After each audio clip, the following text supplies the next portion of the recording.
भारत में एक बार फिर कोरोना वायरस के केस लगातार बढ़ रहे हैं और इस बीच सोशल मीडिया पर एक नाम फिर से अब वायरल हो रहा है, जो है रियो तात्सुकी का। अभी कौन है रियो तात्सुकी, जिनका नाम लगातार सोशल मीडिया पर वायरल हो रहा है। इनके नाम के हैशटैग्स भी चल रहे हैं।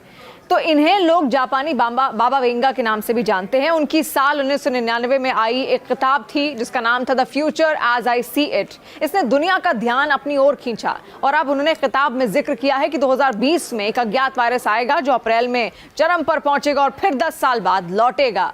देखिए, यही है बाबा वेंगा, जिनकी भविष्यवाणियां अब तक यहां पर सच साबित होती आई हैं और उन्होंने आगे अनुमान इस बात का यह भी जताया कि ये ज्यादा तबाही के साथ लौटने वाला है। और ऐसे में बहुत से लोगों का यह मानना है कि 2025 में होने वाला छोटा सा उभार किसी बड़ी तबाही का संकेत है। कोविड के मामलों में अचानक बढ़ोतरी और तात्सुकी की भविष्यवाणियों के फिर से वायरल होने के बीच सोशल मीडिया पर हैशटैग तात्सुकी प्रेडिक्शन, जैसा मैंने आपको पहले बताया, और हैशटैग कोविड 2030 और पैंडेमिक प्रोफेसी जैसे कई सारे हैशटैग्स इस वक्त ट्रेंड करने लग गए हैं, क्योंकि यही है बाबा वेंगा। इसके अलावा प्रिंसेस डायना को लेकर भी उन्होंने एक भविष्यवाणी की थी, वो सच साबित हुई थी। कोविड को लेकर जो उनकी ओर से भविष्यवाणी की गई थी, कोविड का नाम का जिक्र तो उनकी किताब में नहीं था, लेकिन उन्होंने कहा था कि एक बीमारी ऐसी आएगी जो साल 2020 तक पूरी दुनिया में फैल जाएगी और दुनिया के तमाम लोगों को अपनी चपेट में लेकर उनकी जान ले लेगी। और ऐसा हुआ भी। और उसी बीमारी को लेकर इन्होंने साल 2030 को लेकर भी एक भविष्यवाणी यहां पर की है। और देखिए, बताया जाता है कि बाबा वेंगा ने अपनी किताब में अपने सपनों में देखे गए तमाम दृश्यों को दर्ज किया है, एक एक दृश्य को यहां पर दर्ज किया है। और यह भी कहा जाता है कि उनकी किताब में princess Diana, singer Freddie Mercury की मौत और कई सारे अन्य घटनाओं के बारे में भविष्यवाणियां थी जो सच यहां पर साबित हुई हैं। और भारत में अब कोरोना के केस कितने हैं ये भी आप जानिए, क्योंकि इनकी भविष्यवाणी के आसपास लगभग ये सब कुछ सच होता हुआ दिख भी रहा है।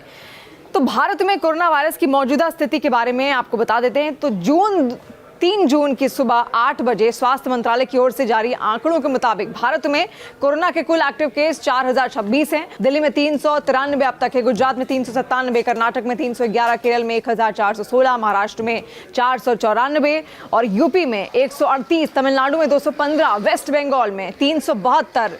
और लक्षण क्या है ये हम सब यहाँ पर जानते जरूर हैं, लेकिन बाबा वेंगा की जो भविष्यवाणियां थी, क्योंकि अब तक सच साबित हुई हैं, तो इसके हिसाब से अगर देखा जाए तो देखिए, एक दौर 2020 का था, किस तरीके से पूरी दुनिया को अपनी चपेट में यहाँ पर कोविड ने ले लिया था। लेकिन अब उसी किताब में इस बात का भी जिक्र है कि वही बीमारी फिर से लौटेगी और घातक रूप के साथ और ज्यादा तबाही के साथ यहाँ पर वापस आएगी। 2030 में इसकी वापसी यहाँ पर होगी, यानी कि एक बहुत बड़ा संकेत उनकी किताब में कोविड को लेकर पहले से ही है। और कितनी घातक ये हो सकती है, क्योंकि देखिए, हम सब ने वैक्सीन लगा ली, हम सब तैयार हैं लगभग, और हम सबको पता है कि आखिर कोविड के साथ कोविड का सामना करना कैसे है, उसके लक्षण यहाँ पर क्या क्या हैं, उसके लिए सुरक्षा कवच हमने पहले से ही यहाँ पर तैयार रखे। लेकिन फिर भी क्या इस तबाही के आगे जिसका जिक्र इस किताब में है, क्या यहाँ पर हम सब टिक पाएंगे?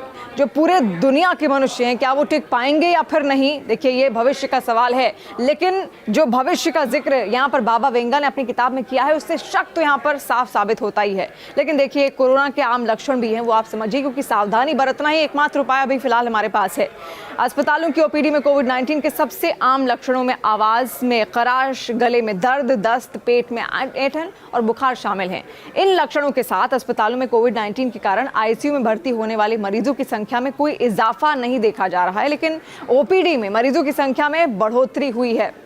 और इस बार कितना खतरनाक होगा कोरोना, ये भी एक सवाल लगातार बना हुआ है, क्योंकि फिर से वापसी एक तरीके से हुई है कोविड की, हालांकि अभी इतना घातक नहीं है।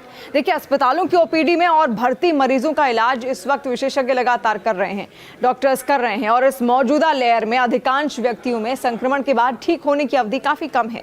कई लोग तीसरे या चौथे दिन तक बेहतर महसूस कर रहे हैं। बुजुर्ग लोग या गंभीर बीमारियों वाले लोग पूरी तरह से ठीक होने में थोड़ा अधिक समय उनको लग रहा है। और कोविड के इन तमाम लक्षणों से हमें यहाँ पर बचना है, क्योंकि बाबा वेंगा की भविष्यवाणी के मुताबिक 2030 में ये फिर से और घातक हो सकता है। और तब तक अगर ऐसा होता है तो हमें और तैयारी यहां पर रखनी है और बिल्कुल नहीं भूलना है कि आखिर कोविड के नियम क्या थे, किस तरीके से हमने मास्क पहना था, सोशल डिस्टेंसिंग का पालन किया था और हैंड सैनिटाइजर का भी इस्तेमाल किया था। यही नियम है जो हमें अब भी चाहिए। और अगर आने वाले भविष्य में ये भविष्यवाणी बाबा वेंगा की सच होती है तो भी यही उपाय हमें करने हैं कोविड से लड़ाई लड़ने के लिए।